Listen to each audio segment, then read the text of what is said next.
Right now, somewhere in your home, there is an animal that does not need to be there. It doesn't hunt for you. It doesn't guard your food. It doesn't help you survive in any measurable way. It eats your food, sleeps on your furniture, and occasionally destroys something expensive. And you love it more than most people you know. This is one of the strangest things about humans. Every other species on this planet forms bonds strictly out of necessity. Animals tolerate each other for food, safety, reproduction. The moment the benefit disappears, the relationship ends. Clean, simple, logical. Humans look at a small wolf and think, I want that in my house forever. And the question nobody is seriously asked is, when did that start? Not just dogs. The entire idea of keeping another creature simply because you wanted to. Because it made you feel something, because the house felt better with it in it. The answer is so old, it predates civilization, it predates farming. It predates everything we think of as human culture, and the story of how it began says something about us that no history book has ever quite captured. Let's start with dogs, because dogs are where this story begins. For most of human history, wolves and humans were competitors. Same prey, same territory, same hours. If you were a prehistoric human and you saw a wolf, you did not think, friend. You thought, threat. You gripped whatever you were holding tighter and you watched it carefully until it left. For hundreds of thousands of years, that was the relationship. Then something shifted. Scientists have been arguing about exactly when for decades. The estimates range from 15,000 years ago to 40,000 years ago. The most recent genetic studies suggest somewhere between 20,000 and 40,000 years ago, during the last ice age, somewhere in Eurasia. The world was colder, harder, and humans were living in small bands following herds across frozen landscapes. The leading theory is not that humans captured wolf pups and tamed them. That's the story most people carry around. But the archaeology doesn't support it. Wild wolves are almost impossible to truly domesticate. You can tame one, raise it from birth, socialize it, keep it calm around humans, but it never fully crosses over. It never becomes a dog. The wildness stays in it. What the science now suggests is that dogs domesticated themselves. Here's how it likely happened.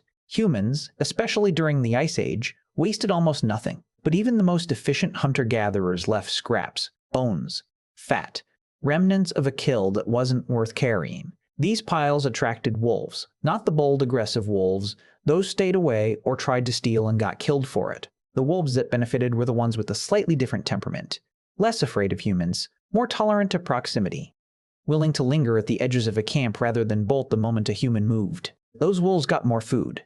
More food meant more surviving pups. Those pups inherited the same temperament. Generation by generation, over thousands of years, the wolves that were slightly less afraid of humans outcompeted the ones that weren't. They got closer. Humans noticed they were useful, better hearing, better smell, early warning against predators. A working relationship formed before anyone decided to form it. The wolf changed, slowly, physically. The snout shortened, the skull rounded.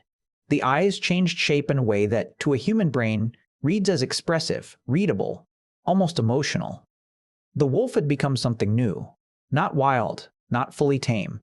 Something in between that had never existed before. A dog. And somewhere in that process, a human looked at one of these creatures and felt something that had nothing to do with utility. We know this because of a grave. In 1978, archaeologists excavating a site in northern Israel uncovered a burial from approximately 12,000 years ago. Inside, they found the skeleton of an elderly human, believed to be a woman, curled on her side, and tucked against her chest, positioned deliberately, carefully, was the skeleton of a puppy. Her hand was resting on it. That image, a human hand resting on a dog, 12,000 years in the ground, is the oldest known evidence of the human-animal bond. Not a working dog, not a guard animal, a puppy buried with a person in a position of tenderness. Someone had placed them together. Someone had decided that whatever this creature had meant to this person in life, it should stay with them in death. That is not utility. That is grief. That is attachment. That is, in every sense that matters, love. And it almost certainly wasn't the first time a human had felt that for an animal. It was just the first time we found the evidence. But dogs were not the only animals. Around 10,000 years ago, as humans began to settle into the first farming communities, something interesting happened. Cats appeared in the archaeological record near human grain stores. The story here is almost identical to dogs. Cats didn't get domesticated. They moved in. Grain stores attracted rodents. Rodents attracted wild cats. Wild cats that were slightly less terrified of humans got more food. Over generations, the less fearful cats survived better. Humans who were grateful for the rodent control tolerated them, then welcomed them, then, inevitably, started feeding them things they didn't strictly need. A 9,500-year-old burial on the island of Cyprus contains a human skeleton buried alongside a cat. Cyprus had no native wildcats. Someone had brought a cat on a boat to an island specifically. That cat was not working. It was a companion. 9,500 years ago, a person on a boat crossing open water with a cat. Some things about humans have not changed at all. But here is where it gets genuinely strange. Because dogs and cats make a kind of logical sense. They were useful first, beloved second. What about the animals that were never useful at all? Evidence suggests that prehistoric humans kept all kinds of creatures purely for reasons that defy practical explanation. There are sites across Europe and Asia showing evidence of humans keeping deer, foxes, bears, and birds, not for food, not as working animals, but in ways that suggest prolonged close contact. Cave paintings sometimes depict animals in ways that go far beyond hunting records. The level of detail, the care, the observation required to paint an animal the way some of these paintings show, that doesn't come from watching something at a distance. That comes from knowing it. In South America, tribes that still live in ways close to prehistoric patterns have a well-documented tradition of keeping what they call animal companions, not domesticated animals. Wild-caught creatures raised from infancy and kept for no purpose other than companionship. Parrots, monkeys, young deer, even baby crocodiles. Animals that serve no function and are treated as members of the household. Researchers studying these communities have found that when one of these animals dies, the grief displayed is genuine and deep, comparable to losing a person. There is no cultural pressure to perform this grief. Nobody benefits from it. It is simply what humans do when they lose something they were attached to. And this behavior, by all the available evidence, is ancient. Perhaps as old as our species itself. So why? Why does a species that evolved for hard survival, that spent hundreds of thousands of years simply trying not to go extinct, form deep emotional bonds with other species? Bonds that cost energy, require resources, and serve no obvious survival purpose? The honest answer is that scientists aren't completely sure.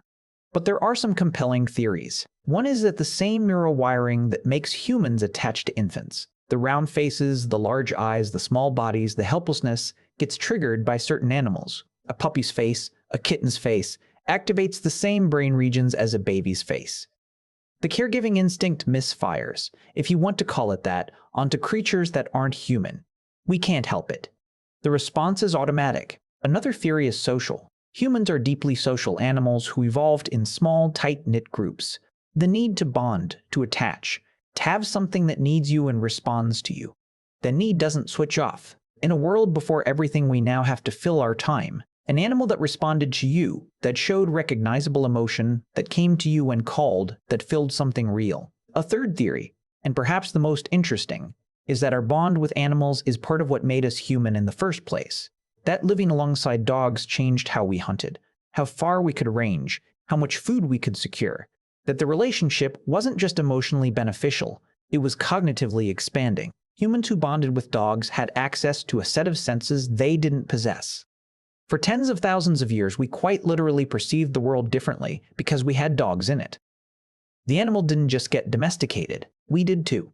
Slightly. Quietly. In ways we're still carrying. There is a moment that must have happened somewhere, sometime, though no record of it survives. A prehistoric human sitting by a fire at the end of a long day. An animal beside them that had no reason to be there, except that it chose to be. And the human reached out and rested a hand on it, not for any reason, not to accomplish anything, just because it was there, just because it was warm, just because something about that contact, that simple presence of another living thing, made the world feel slightly less large and slightly less cold. That moment is 40,000 years old at minimum, maybe older. It happened before writing, before cities, before any of the things we point to as the beginning of civilization. And it is happening right now in your home, every single day. The animal on your couch that serves no purpose. That is one of the oldest things about you.